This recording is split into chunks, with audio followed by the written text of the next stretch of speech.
Hello and welcome to the Temple of Tomes with your host, Indie Comics Jones. Today is September 16th, 2020, and this is episode 91.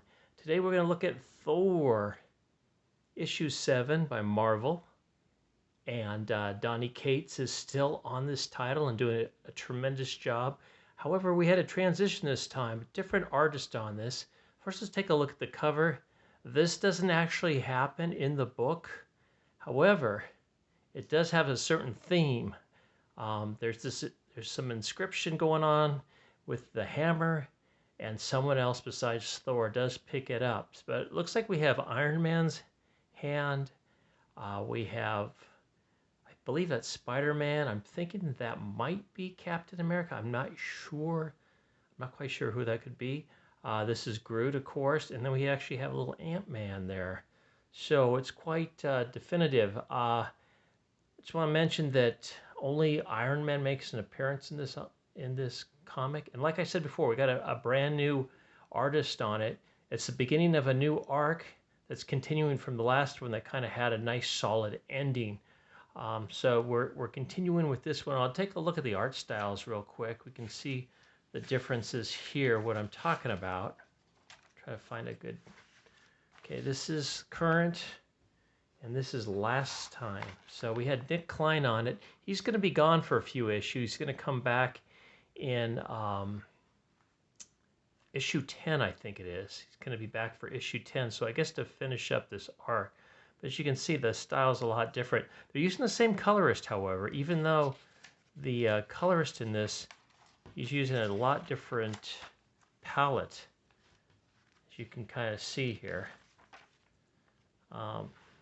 Not quite the same dark gloom. It's got a little bit more autumnal colors going on in this one. Look at this. This is very, all the oranges and golds in this. So as you can tell, it's got a little bit of a change in atmosphere, and that, as well as the drawing too. You can see the look of the looks of Thor here, quite different. It looks like more etched and angry, and here he looks more subtly. I don't know what the word would be. He's kind of off in his own world more in this issue, and we'll discuss that really quickly now. Okay, let's take a look at the credits on this. Like I said, Nick Klein is in on this one. They have a brand new artist. I do recommend this, by the way, so run out and get this. It's the start of the arc. I don't think it's too hard to follow. They give you a short little synopsis here, so you get you a little bit caught up. The artist here is Aaron Cutter or Kuder, I'm not sure. It says guest artist, and Matt Wilson again is the colorist. Donny Cates is writing this. Part 1 of 2, Hammerfall. So it does have a subtitle, at least for the next 2 issues. So this would be 7, 8, then I guess 9, 10. I'm not sure. I think it said somewhere in here he's coming back on issue. So I don't know who's going to do issue 9. Let's see if it says in here real quick. I thought I saw it somewhere. Maybe they're going to say when Nick Klein's coming back. Well, there's the cover for issue 8. It's a little humor there. So what happens in this one is, just like in the movie, the first Thor movie, Thor's hammer comes down from the sky and hits Earth. And this time it's in Broxton, Oklahoma, which I think it's landed there before in previous comics, according to what is going on here. So the hammer's there. Thor mentions it's getting too heavy for him to hold now. As you recall, in the last issue, he had a major battle with Galactus, and also seemed to absorb a demon called Black Winter. I don't know if it's a demon. It's just another entity, Black Winter, that seems to have affected him somewhere. So he seems to be kind of both not in Asgard and also somewhere else at the same time. So he has sent his hammer packing back down to Earth. And this guy looks at it, this old guy who seems to know Thor. He seems to be familiar with him. He knows about the hammer. Picks up his phone and calls the number. Meanwhile, back in Asgard, Thor's been kind of out and about as in raven form.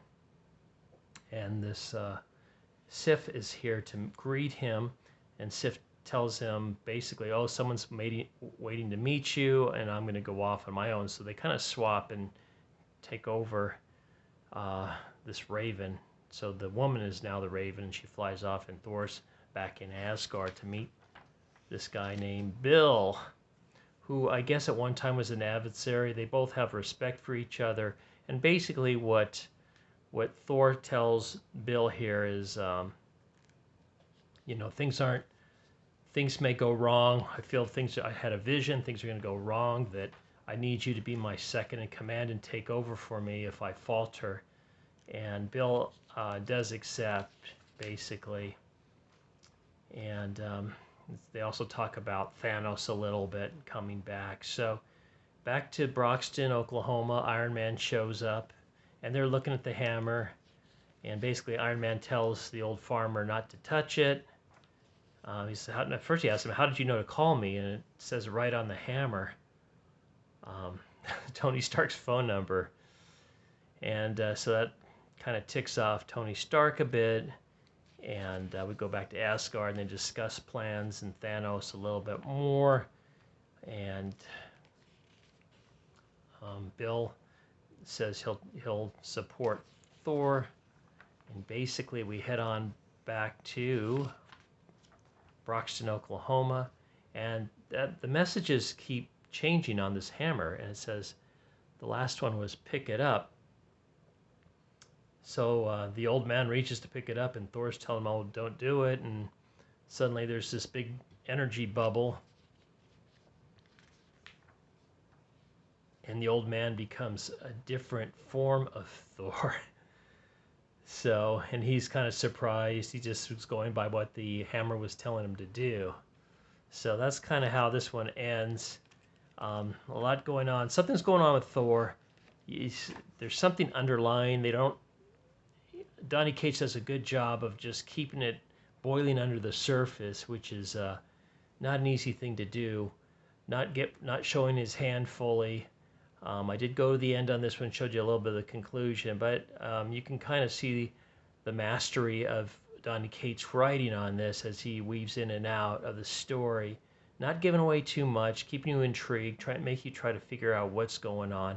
This cover is a little bit misleading, but the fact that there's Thor's names on here, it does kind of go with the story, and then the fact that someone else besides Thor is now wielding the hammer is also a big major point in the story. So overall, I give it a recommend. Like I said, from what I understand, issue 5 was crazy good. I did not read issue 5, but certain copies, maybe the variant covers, were going for a lot of money, and because it was introducing, I believe, Black Winter, in that was the big one, and then there's the showdown in issue 6 with Black Winter, but I think he's going to come back again in some form or another, so we have that to look forward to. It's just kind of hinted at, perhaps, in issue 7. So this is a 2-part series. We'll be looking for Hammerfall, part 2 coming up, and here's the cover of that again. And as you can see, there's the old man, the different version of Thor flipping out, and as looks like regular Thor, is having some shawarma. Not sure if that's what it is. It says breakfast here, so maybe it's a breakfast burrito. I don't know. Anyway, I hope you enjoyed this pretty short review. I am recommending it. I am personally staying on this one. It is intriguing enough.